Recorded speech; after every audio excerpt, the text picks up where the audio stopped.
Друзья, это большущий стенд Great Wall Motors. Ну, мы знаем, да, Great Wall Motors — это Havail, это Ora, это Way.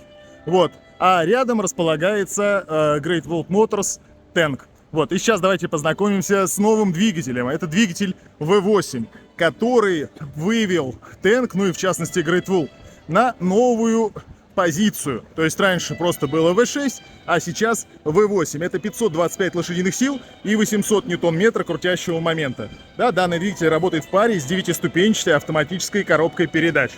Он конкурирует, ну, вот автомобили с этим двигателем, с Land Cruiser Prado, Land Cruiser 200, ну и говорят, что и с Lexus'ами тоже будет конкурировать, поскольку устанавливаться он будет, как говорят, на Tank 700 и на Tank 800. Ну а здесь мы можем с вами послушать, как данный двигатель работает.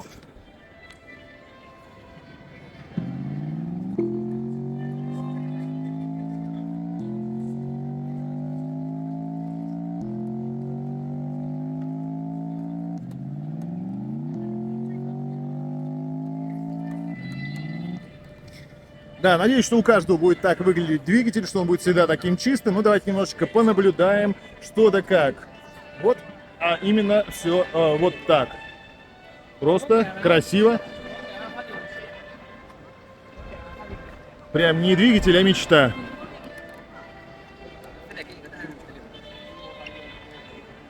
Ну и коробка передач, 9-ступенчатая, это же тоже мечта.